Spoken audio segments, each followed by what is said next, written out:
right. ළමයි අපි එකතු වෙලා ඉන්නේ H2SO4 නිෂ්පාදනය ගැන ඉගෙන ගන්න. ඒතර H2SO4 නිෂ්පාදනය ඔයාලගේ සිලබස් එකේ තියෙන මාතෘකාවක්. ඒතර මුලින්ම අපි ඉගෙන ගමු H2SO4 නිෂ්පාදනය. H2SO4 නිෂ්පාදනයට කියන නමක් තියෙනවා. H2SO4 කියන්නේ ඉතින් හැමෝම දන්නවනේ සල්ෆියුරික් නේ. මේ සල්ෆියුරික් නිෂ්පාදනයට කියනවා නමක්, ලස්සන නමක් කියනවා ස්පර්ශ ක්‍රමය කියලා කියනවා. මේකට කියනවා නමක් ස්පර්ශ ක්‍රමය. ස්පර්ශ ක්‍රමය සල්පිරික් නිෂ්පාදන ක්‍රමය තමා ස්පර්ශ ක්‍රමය. ඒතර මම කතා කරන්න යන්නේ ස්පර්ශ ක්‍රමය ගැන. දැන් කතා කරන්න යන්නේ ස්පර්ශ ක්‍රමය ගැන. පැහැදිලිද? හරි. එතකොට ළමයි මුලින්ම දැනගන්න ඕන ස්පර්ශ ක්‍රමය මොනවද? අමුද්‍රව්‍ය කියලා. ඉතින් සල්ෆියුරික් ඇතුළේම වාඩ බැලුවොත් වාඩ මෙතන සල්ෆර් ඉන්නවා, ඔක්සිජන් ඉන්නවා, හයිඩ්‍රජන් ඉන්නවා වගේ පේද්දි නිකන් හිතලත් කිව්ව හැකි මේකේ අමුද්‍රව්‍ය තුනයි ඇත්තේ. එක සල්ෆර් හෝ සල්ෆර් අඩංගු ලෝපස්. කියන සල්ෆර් ගන්නත් පුළුවන්. එහෙම නැත්නම් සල්ෆර් අඩංගු ලෝපස් ගන්නත් පුළුවන්. ඔය දෙකෙන් එකක්. සල්ෆර් හරි සල්ෆර් අඩංගු ලෝපස් හරි ගන්න පුළුවන්. ඊට පස්සේ ඔයා ගන්න ඕනේ වාතය. ඇත්තනම් වාතය කියලා නයිට්‍රජන් එහෙමනම් ඕනේ නැහැ. ඔක්සිජන් විතරයි ඕනේ. ඊට අමතරව ඉතින් ජලය ගන්න ඕනේ. පැහැදිලිද? ඒතර ප්‍රශ්නයක් ආවොත් මුලින්ම වාගෙන් අමුද්‍රව්‍ය ටික හයි මෙන්න ස්පර්ශ ක්‍රමේ පාවිච්චි කරන අමුද්‍රව්‍ය ටික. මේ තමා ස්පර්ශ ක්‍රමයේ අමුද්‍රව්‍ය ටික. මතක තියාගන්න ප්‍රශ්නයක් ආවොත් අනිවාර්යෙන් ඔයාලට අමුද්‍රව්‍ය ලියන්න එනවාමයි. එතකොට ස්පර්ශ ක්‍රමයෙන් ප්‍රශ්නයක් ආවොත් මේ පාරේ A level වලට අහයි ස්පර්ශ ක්‍රමයේ අමුද්‍රව්‍ය මොනවද කියලා. අමුද්‍රව්‍ය තමයි සල්ප හෝ සල්ප අඩංගු ලෝපස්. ඊට පස්සේ ඊට අමතරව පාවිච්චි වෙනවා මොනවද? වාතයේ විදිහට ඔක්සිජන් ගන්නවා, ජලය පාවිච්චි කරනවා. පැහැදිලිද? ඔන්න ස්පර්ශ ක්‍රමයේ මූලිකම સિદ્ધාන්ත ටික.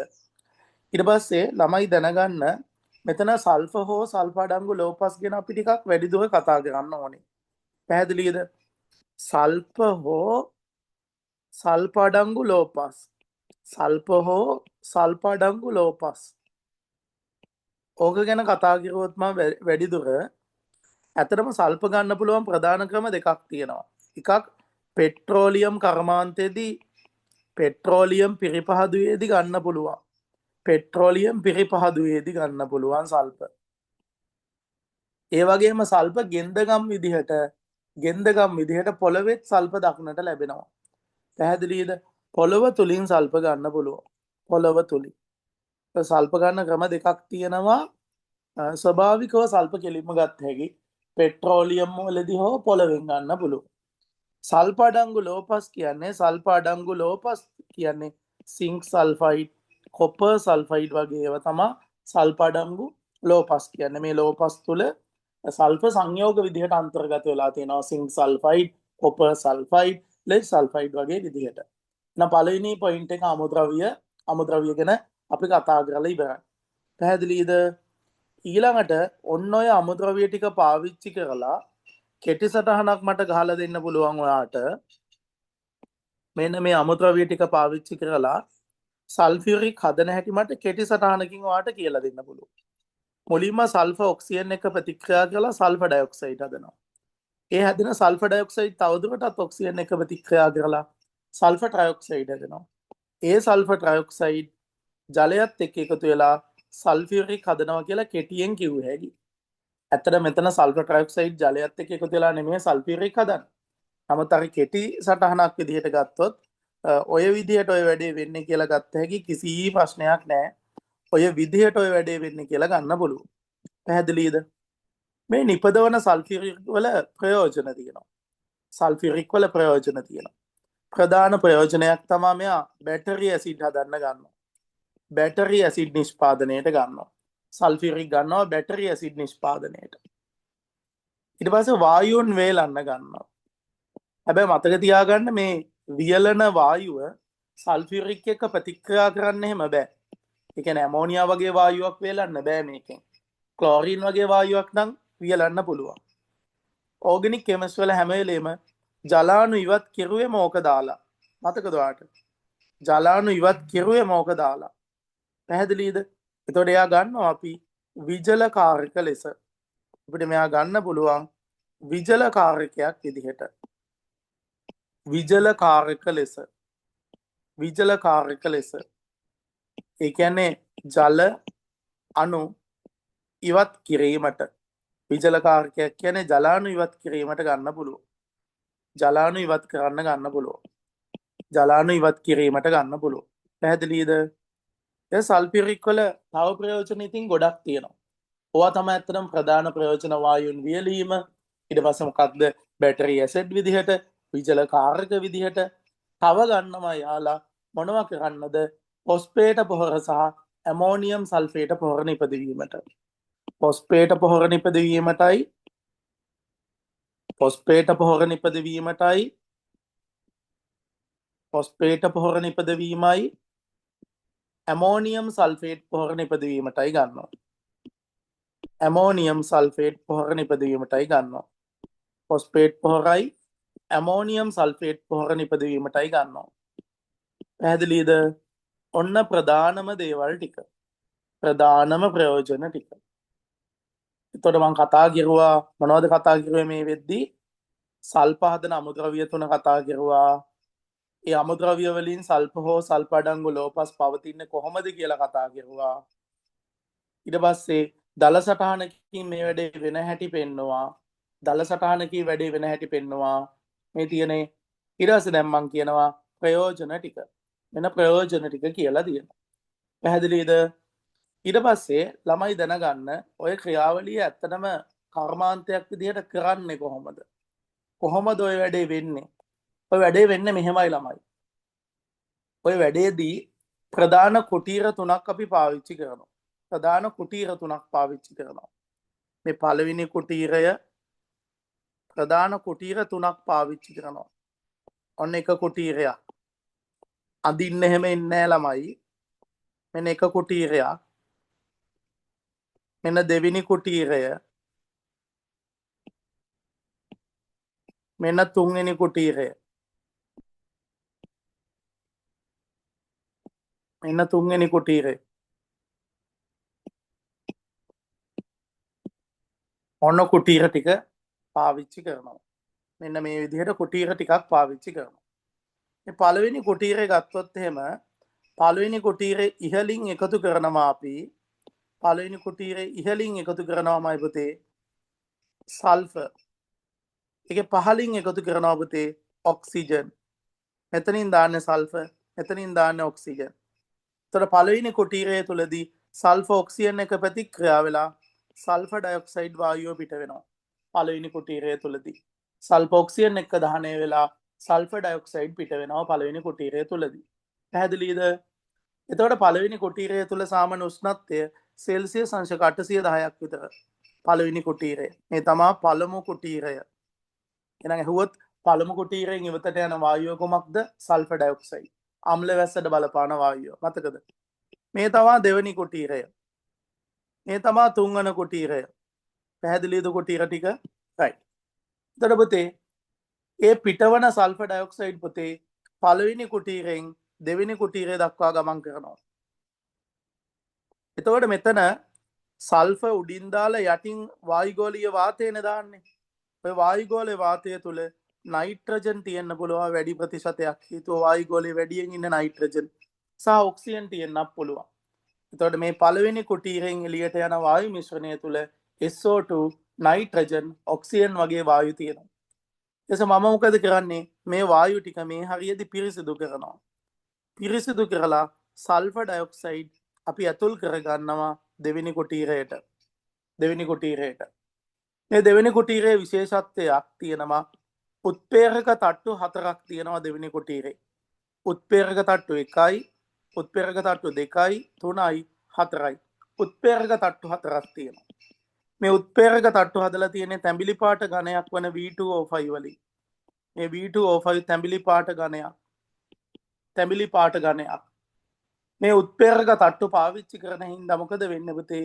මේ SO2 කියන එක්කෙනා පුතේ ඔක්සිජන් එක්ක ප්‍රතික්‍රියා කරලා පුතේ සල්ෆර් ට්‍රයොක්සයිඩ් විදිහට අවසාන කුටීරයට එකතු වෙනවා.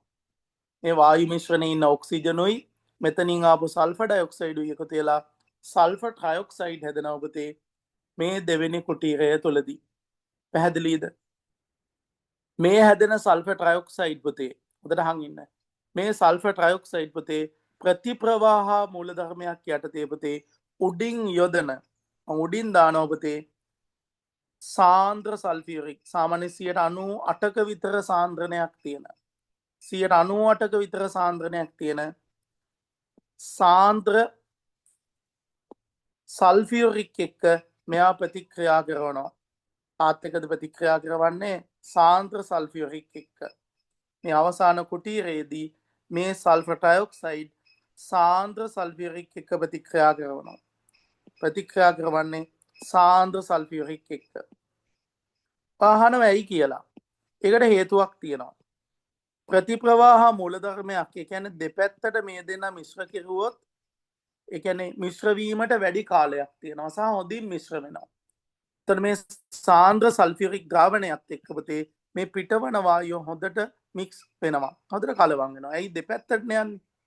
වායුවක් ඝනත්වයෙන් අඩු හින්දා උඩට යනවා. අර සල්ෆියුරික් පහළට ගමන් කරනවා. එතකොට සාන්ද්‍ර සල්ෆියුරික් එක්ක පුතේ මෙන්න මෙයා SO3 ප්‍රතික්‍රියා කිරුවාම පුතේ මේකේ යට පුතේ ඔලියම් හැදෙනවා. මෙතන හදනවා ඔලියම් මැලියම් නෙමෙයි ඔලියම් හැදෙනවා. මේ හැදෙන එක්කෙනාට කියනවා H2S2O7. එහෙමත් නැත්නම් ඔලියම් කියලාත් කියනවා. ඔලියම් හැදෙනවා. ඒ ඔලියම් මෙන්න මේක දිගේ පල්ලෙහාට එවන ගමන් මෙතනින් එකතු කරන ද්‍රව ජලයත් එක්ක ප්‍රතික්‍රියා කරනවා. ද්‍රව ජලයත් එක්ක මෙතනින් එන ඔලියම් ප්‍රතික්‍රියාවෙන් සල්ෆියුරික් අණු දෙකක් ප්‍රතිඵලයේ විදිහට එළියට යනවා. ඔන්න සල්ෆියුරික් නිෂ්පාදන කර්මාන්තය සැකවින් මං වාට කියලා දුන්නා. සැකවින් මං වාට කියලා දුන්නා. මං ආපහු සැරයක් කර්මාන්තය විස්තර කරලා දෙන්නම්. පළවෙනි කුටීරය දෙවෙනි කුටීරය තුන්වෙනි කුටීරය තියෙනවා. පළවෙනි කුටීරය උඩින් සල්ෆර් එකතු කරනවා. යටින් ඔක්සිජන් එකතු කරනවා. දෙන්න සෙල්සියස් 810ක් වගේ උෂ්ණත්වයකදී ප්‍රතික්‍රියා කරනවා. ප්‍රතික්‍රියාවෙන් පිට වෙන ආම්ලික වායුවක් වන සල්ෆර් ඩයොක්සයිඩ් අම්ල වැස්සට බලපාන වායුව. මීට අමතරව වායුගෝලීය වාතය පාවිච්චි කරපු හින්දා ඔක්සිජන් සහ නයිට්‍රජන් මේකේ තියෙන්න පුළුවන්. ඊට පස්සේ මේ මිශ්‍රණය මේ හරියදී පිරිසිදු කිරීමකට ලක් කරලා ඒ වායු මිශ්‍රණය අපි දෙවෙනි කුටීරයට එකතු කරනවා. දෙවෙනි කුටීරය තුල උත්ප්‍රේරක තට්ටු 4ක් තියෙනවා. මේ උත්ප්‍රේරක තට්ටු හරහා ගමන් කරලා SO2 O2 එක්ක හොඳට ප්‍රතික්‍රියා කරලා සල්ෆර් ට්‍රයොක්සයිඩ් වායුව හදනවා.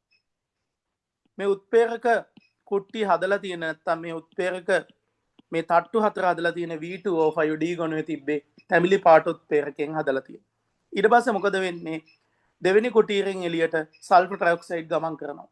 ඒ සල්ෆර් ට්‍රයොක්සයිඩ් වායුවක් හින්දා ඉහළට ගමන් කරනවා. තුන්වෙනි කුටීරේ උඩින් මම සල්ෆියුරික් එකතු කරනවා. ප්‍රතිප්‍රවාහ මූලධර්ම යටතේ. ප්‍රතිප්‍රවාහ කියන්නේ ප්‍රවාහය ප්‍රතිවිරුද්ධයි කියන එක. එකක ප්‍රවාහය යටේ ඉඳන් උඩට අනික ප්‍රවාහය උඩ ඉඳන් යටට. ප්‍රතිප්‍රවාහ තත්ත්වයට දෙන්න හොඳින් මිශ්‍ර වෙලා මේක යට පුතේ ඔලියම් හැදෙනවා. මේ හැදෙන කෙනාට කියන ඔලියම් කියලා. ඔලියම් හැදෙනවා. මේ හැදෙච්ච ඔලියම් නලය දිගේ පල්ලෙහාට ගමන් කරනවා. මෙන්න මෙහෙම පල්ලෙහාට යනවා.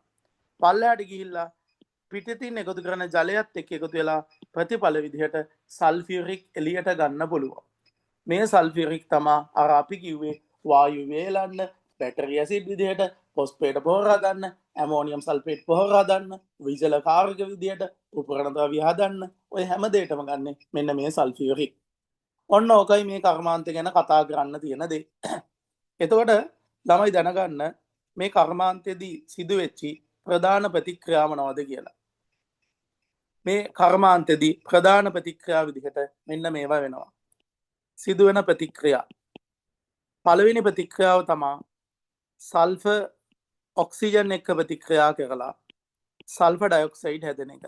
භෞතික තත්ත්ව ලියන්න. සල්ෆර් ඩයොක්සයිඩ් අර V2O5 තට්ටු හරහා ගිහිල්ලා සල්ෆර් ට්‍රයොක්සයිඩ් බවට පත් වෙනවා. මේකෙදී V2O5 කියන කෙනා උත්ප්‍රේරක විදිහට පාවිච්චි වෙනවා. V2O5 කියන කෙනා උත්ප්‍රේරක විදිහට පාවිච්චි වෙනවා. මෙයා තමයි උත්ප්‍රේරක. ඒ වගේම මේක 850ක වගේ උෂ්ණත්වයකදී වගේම 1 atm පීඩනයකදී වෙන්නේ. සාමාන්‍ය වායුගෝල පීඩනයේ තත්ත්වයටතේ තමා වෙන්නේ. මේ නිපදවන සල්ෆර් ට්‍රයොක්සයිඩ් සාන්ද්‍ර සල්ෆියරික් එක්ක ප්‍රතික්‍රියා කරලා මම සදුම සල්ෆියරික් හෙවත් ඔලියම් හදාගන්නවා. ඔලියම් හදාගන්නවා. ප්‍රතික්‍රියාව තුලිතයි. මේ ඔලියම් ජලය හමුවේ ජල විච්ඡේදනය කරවලා මට සල්ෆියරික් අණු දෙකක් ප්‍රතිඵල විදිහට එළියට ගන්න පුළුවන්.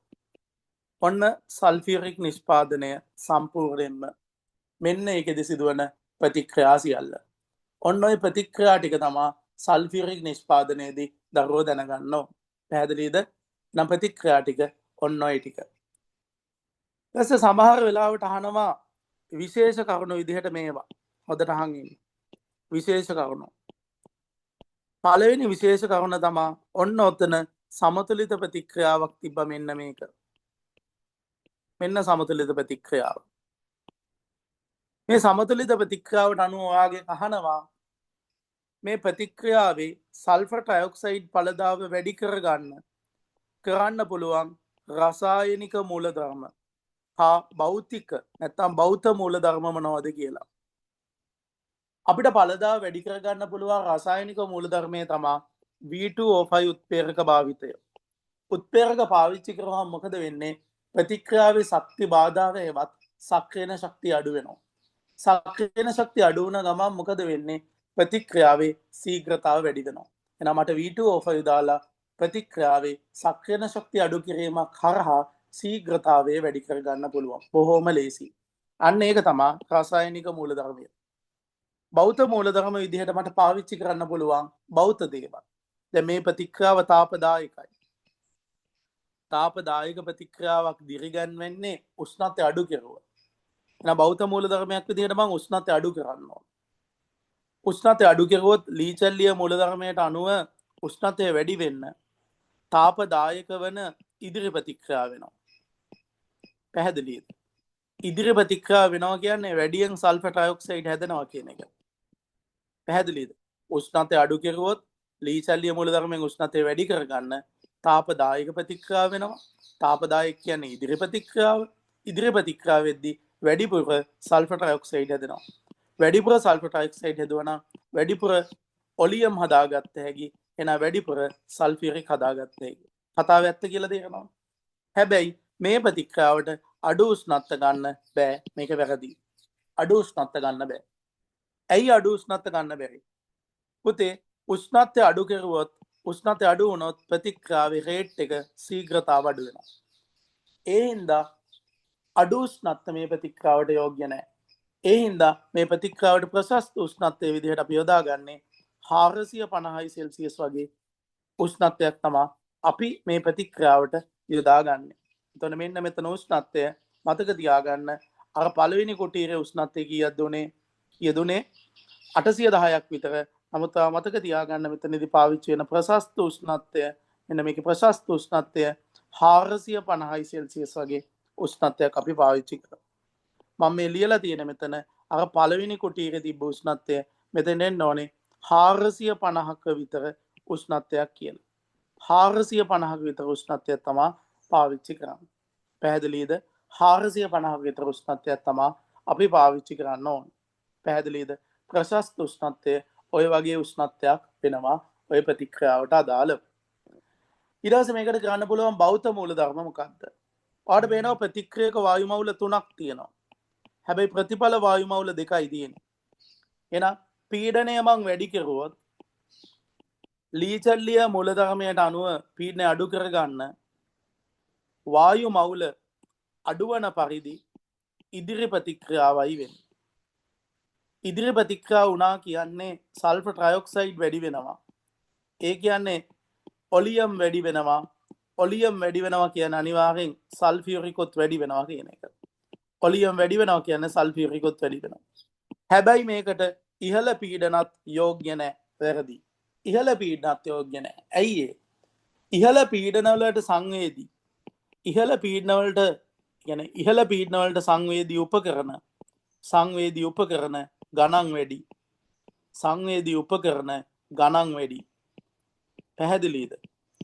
ඒ හින්දා ඉහළ පීඩනයක් යොදාගත්තොත් එහෙම අපිට උපකරණ ගන්න වෙනවා ගණන් වැඩි ඒවා.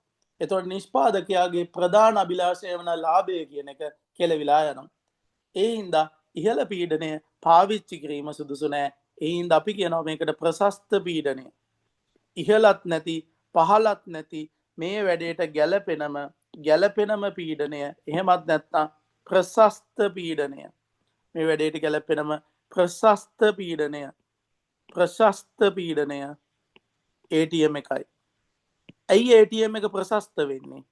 මේ ATM එකේදී සල්ෆියුරික් 98ක පළදා ප්‍රතිශතයකින් හදනවා. ඒ කියන්නේ සාමාන්‍ය හොඳම හොඳ කාර්යක්ෂමතාව. සාමාන්‍ය උඩරිම යන්න පුළුවන් 98ක් කියන්නේ 100මයි බං. ඉතින් ඊටු 102 වැඩි කරගන්න මොකටද පීඩන වැඩි කරන්නේ? ඒ හින්දා මතක තියාගන්න මේකට ප්‍රශස්ත උෂ්ණත්වය සෙල්සියස් 450 වගේම ප්‍රශස්ත පීඩනය වායුගෝල 1ක්. පැහැදිලිද? ඔන්න ඔය ටික තමයි ප්‍රධාන වශයෙන් සල්ෆියුරික් ගැන දැනගන්න ඕන. අවසාන වශයෙන් විභාගයට කවදාවත් ඇවිත් නැති දෙයක් කියන්න. සල්ෆර් ඩයොක්සයිඩ්, මේ සල්ෆර් ඩයොක්සයිඩ් කියන කෙනා ඔක්සිජන් එක්ක ප්‍රතික්‍රියා කරද්දී අදාළ සමීකරණාව මේ විදිහට ඔයාලට මතක ඇති. මෙන්න ඔක්සිජන් එක ප්‍රතික්‍රියා කරන හැටි. මේ දෙන ප්‍රතික්‍රියා කරද්දී අපි එකට එක අනුපාතයකින් පවත්වා ගන්න ඕනේ. මේ දෙන්න එකට එක අනුපාතයකින් පවත්වා ගන්න ඕනේ. හේතුව මේ දෙන්න එක්කෙනෙක් ඉතුරු වුණොත් එහෙම එයා V2O5 ස්තරය වටා බැඳිලා ප්‍රතික්‍රියාවේ ශීඝ්‍රතාව අඩු කරනවා. දැන් හිතන්න ඔයා ගත්තා කියලා සල්ෆර් ඩයොක්සයිඩ් වලින් මවුලයක්. එයා එක්ක මෙයා ප්‍රතික්‍රියා කරන මවුල 0.5යිනේ. එතකොට මොකද වෙන්නේ? එකට එක අනුපාතයෙන් ගත්තාම එකෙක් ඉතුරු වෙනවනේ බා. ඉතුරු වෙන කෙනා මොකද කරන්නේ? උත්ප්‍රේරක පෘෂ්ඨය වහ ගන්නවා. උත්ප්‍රේරක පෘෂ්ඨය වහගත්තාම මොකද වෙන්නේ? ප්‍රතික්‍රියා ශීඝ්‍රතාව අඩු වෙනවා. ඒ හින්දා මතක තියාගන්න මවුල අනුපාතය එකට එකකින් පාවිච්චි කරනවා. ඒ පාවිච්චි අවුලක් තියෙනවා. මොකද වෙන්නේ? ඉතිරි ප්‍රතික්‍රියකයේ උත්ප්‍රේරක පෘෂ්ඨය ආවරණය කිරීම හින්දා ප්‍රතික්‍රියාවේ වේගය අඩුවීමක් සිද්ධ වෙනවා. ඒක මේ කර්මාන්තේ ඩැමේජ් එකක්. ඔන්න ඔච්චරයි සල්ෆියුරික් ගැන තියෙන්නේ. නම මුලින් ඉඳන් ආපහු කියන්න. මුලින්ම හයියාගෙන් අමුද්‍රව්‍ය ටික, මෙන්න අමුද්‍රව්‍ය ටික ආපහු පෙන්නනවා ඔයාට. මෙන්න අමුද්‍රව්‍ය. ඒ අමුද්‍රව්‍ය ගන්න කොහොමද කියලා ඊට යටින් තියෙනවා. නිෂ්පාදනයේ දල සටහන තියෙනවා. සල්ෆියුරික් වල ප්‍රයෝජන ටික දීලා තියෙනවා. කුටීර 3 අඳින්න නම් එන්නේ නැහැ. කුටීර 3 ඇඳලා දීලා තියෙනවා. පැහැදිලිද? ඊට පස්සේ මේකෙද්දි සිද්ධ වෙන ප්‍රතික්‍රියා ටික දීලා තියෙනවා. මේ ප්‍රතික්‍රියා ටික මේකේ විශේෂ කරුණු ටික දීලා තියෙනවා. සම්පූර්ණයෙන් විශේෂ කරුණු ටික දීලා තියෙනවා. එකට එක අනුපාතයෙන් ප්‍රතික්‍රියක ගත්තාම සිදුවට බලපෑම දීලා තියෙනවා. එහෙනම් හොඳට පාඩම් කරලා එක්සෑම් එක ගොඩ ගන්න. ජය වේවා.